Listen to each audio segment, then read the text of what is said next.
शाहजी जो सूफी शायर होते हैं या सूफी सिंगर होते हैं, उनका अटायर जो होता है वो बिल्कुल बड़ा ही मुख्तलिफ सा होता है, मलंग टाइप तबीयत को। तुसी तो न्यू जर्सी दे मैनू कोई सूफी सिंगर लग सर मैं कोविड दौर दा सी लेकिन सूफी आप तो समझते हैं कि इससे मुझे नहीं लगता कि इसका कोई ताल्लुक गेटअप से या आपके ड्रेस से या इससे है, बल्कि पहले तो ये सोच से है। जो सूफी होता है उसकी तो सोच ही बिल्कुल एक दरवेशां वाली होती है। He is least pushed in bothered की दुनिया में क्या हो रहा है। अंडरस्टूड भी बहुत किया गया है। गैलस पाने भी नहीं पाने, सस्पेंडर्स अगर नहीं होंगे तो जितनी टाइट पतलून है ताड़ी, सस्पेंडर्स की तो जरूरत ही नहीं। ऑब्जर्वेशन। इसकी मजेदार बात मैं आपसे शेयर करूं, वो कहते हैं ना वाह वाह मौज मलंगा दी। उसकी छोटी सी मिसाल ये है कि अगर आपने बहुत नीट कपड़े पहने हो तो आप कांटों से कीचड़ से बड़ा बच के चलते हो। जो एक्चुअली आप फकीरी की अभी डेफिनेशन बता रहे थे, उसमें ये नहीं कि अगर चोला पाया है तो आप बिल्कुल आपको ये चीजें टेंशन वेंशन नहीं है। शाहजी फकीर को सुनना हो तो कितना खर्चा है? शाहजी हमारे पास हो और इनको हम प्लग लगा के सुने तो फायदा कोई नहीं, इनको हम अनप्लग सुनेंगे। लेकिन एक छोटी सी ब्रेक के बाद आपकी खिदमत में हाजिर हूँ।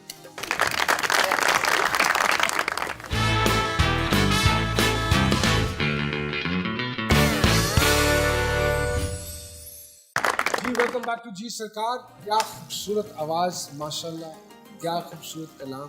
प्रोफेसर साहब इश्क पे यकीन रखते हैं? ठीक है, होता है। क्या तानू बीमारी है कोई खुल के नहीं बोल रहा? नहीं भाई, 2 शादियों के बाद अब आपसे तो ये सवाल करना बनता ही नहीं है कि कभी जी भाई जी, मेरा एक्सपीरियंस ज्यादा भाईजान जरूर करें। 2 बार इश्क कैसे हो सकता 2 बार हो जाता है इश्क? नहीं, मैं तो अगे भी प्रोग्राम बनाए बैठा। अली भाई, इश्क मुश्क और छींक छुपाए नहीं छुपते।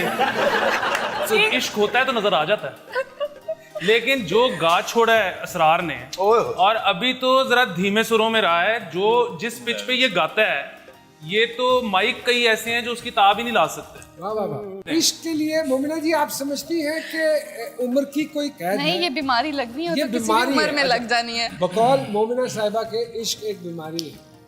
मेरी तबीयत बड़ी खराब है। तो 2 दफा हो चुका है। अगर इश्क एक मर्ज है तो शादी माहिर अमराज चश्म है। मोमिना जी किस किरदार से शोहरत मिली? पहला जो मैंने किया था नादिया फिल्म के साथ, पॉलर वाली पॉलर वाली लड़की, उसमें जो मेरा कैरेक्टर था मरियम, उससे बहुत ये ज्यादा तब की तैयार हुई हुई है आप। फ्री में था ना पॉलर वाली लड़की, तो फ्री में तो वहां से, और उसके बाद फिर रहदे वफा मासूमा, तो आजकल खुदा और मोहब्बत की नाहीद। अरे तो फिर फैन फॉलोइंग तो बहुत बढ़ गई होगी, अल्हम्दुलिल्लाह, है ना? टिकटॉकर बहुत भी है। प्यार मिल रहा है। 2.1 मिलियन फॉलोअर्स हैं टिकटॉक पे। अच्छा, टिकटॉकर भी? Sometimes. आपकी किसी चीज की कोई टिकटॉक बनी? कभी दिल किया गाड़ी से उतर के स्लो मोशन चलने का? बिल्कुल बिल्कुल नहीं, अभी तक नहीं दिल किया। अच्छा, लेकिन नुमान जी बड़ी इनमें वेरिएशन है कि कश्मीरी लड़का एक सिंध में जाके वहाँ बचपन गुजारता है हैदराबाद में, फिर लाहौर में आके आबाद हो जाता है और पोटोहारी गाने भी गाता है और पंजाबी शायरी करता है। ये क्या है? ये क्या रला मिला सी सर चीटिंग है? जी, तूने क्या क्या ना बनाया, हाँ, कोई क्या क्या ना हाय बनाया। हाय। वाह, बाय बर्थ कश्मीरी हूँ, बाकी अल्लाह दी कसम। अल्लाह दी किस्मत। वाह वाह। हैदराबाद में रहा और फिर लाहौर में आया 2007 में। हैदराबाद क्यों रहे? हैदराबाद में मेरे फादर की जॉब थी, अच्छा, ओके। और वैसे सारा बचपन वहीं गुजरा, कश्मीर रहा कभी नहीं। तो इसरार शाह कश्मीरी भी लिखते हैं साहब? नहीं, साल लिखता नहीं, हाँ। लेकिन हूँ मैं बाय बर्थ कश्मीरी, अच्छा, कोटली से। दाल चावल क्या है? फेवरेट डिश है या कोई फिल्म है जिसमें काम कर रहे हो आप? हम कश्मीरी हैं। आप भी कश्मीरी हो? तो दाल चावल तो फेवरेट है ना वो तो फेवरेट जी। और जो फिल्म की बात की जाए तो वो मैंने फिल्म की थी एक दाल चावल।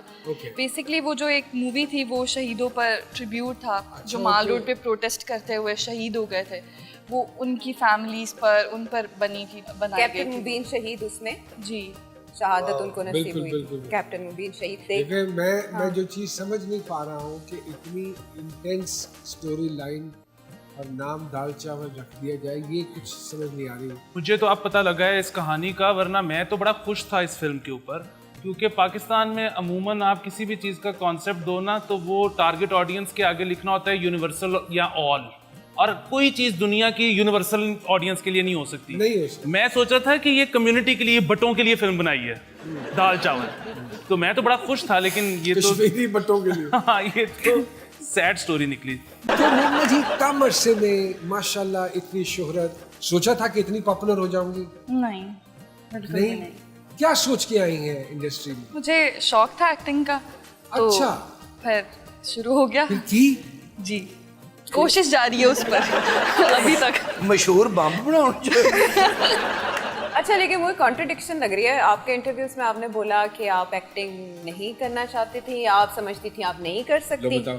हाँ, ये बात मैंने की थी, लेकिन मैंने भी पूरी बात नहीं की। आपके ये सवाल पे मैं जवाब देना चाहूँगी कि मैं मॉडलिंग करी थी, तो उस दौरान मुझे कॉल आई थी कि एक कैरेक्टर है, आप करना चाहती हैं वो, तो मैं बिल्कुल इंटरेस्टेड नहीं। ब्यूटी पार्लर के नाम से था शायद।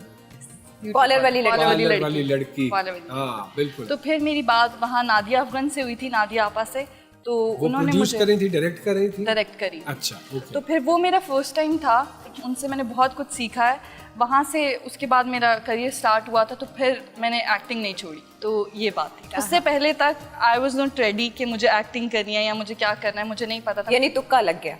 यस कह सकते हैं, कह सकते हैं। 90% इस काम में लोग तुक्के से ही आए, वाह वाह। विदाउट एग्जैजुरेशन है। ये 10% वाले ना, ये इस कुर्सी पे वो खुद लाइन लग गई। इनके 2 ड्रामे मैंने देखे, जिसमें एक कोई CS ऑफिसर है, वो भी इनको लिफ्ट नहीं करा रहे। एक दूसरा ड्रामा है, उसमें एक साहब भी इनको लिफ्ट नहीं करा रहे। बड़े बदकिस्मत आदमी। पहले वफा और खुदा और खुदार मोहब्बत दोनों में लिफ्ट नहीं करा रहे। इसकी क्या वजह? छोड़ के चले गए दोनों मुझे। ये ज्यादती क्यों हुई आपके साथ? ये तो राइटर और डायरेक्टर से पूछेंगे कि ये नाइंसाफी क्यों है इस शक्ल के साथ। हमारा सवाल है जी उन दोनों ड्रामों के राइटर और डायरेक्टर से कि उन्होंने ये ज्यादती मोमिना साहिबा के साथ क्यों की? की? देखिए, इससे- मसला क्यों ये- निकाला? क्यों निकाला? क्यों निकाला? जो अच्छे लोग होते हैं उनको फ्रेंड जोन कर दिया जाता है, भाई जोन, भाई जोन। और ये जो CSP ऑफिसर्स होते हैं उनके पीछे जाया जाता है। अच्छा कर रही हैं फिरदौस आपा CSP ऑफिसर्स के साथ। मोमना जी बड़े कम अरसे में 4 years आई बिलीव, और 4 साल में इतनी शोहरत कि अब आपके पास हमारे शो का वक्त नहीं है। ये कैसे हो सकता है? और इतने तरले करने पड़े आपको। वाई? शोज में तो जाना चाहिए, और स्पेशली ऐसे शो में जहाँ पे प्रोफेसर साहब हो, हनी साहब हो, आयशा साहिबा हो, ये सारे नामी ग्रामी लोग हैं। और हमारा तो थरला बड़ा मशहूर है। आपने देखा नहीं, इसरार की एंट्री पे मैं बैठा रहा हूँ, आप जब चल के आई हैं तो मैं खड़ा हो गया हूँ, अपनी कुर्सी छोड़ दी मैंने। एग्जैक्टली। और वाहिद आदमी है जो खड़े हुए हैं। मैं तो खैर खड़ा ही था, लेकिन ये वाहिद आदमी है जो खड़े हैं। अब क्यों बैठ गए हैं? आप जो बैठ गई, जैसे आप कहेंगी, जैसे आप करेंगी, मैंने तो फॉलो करना है।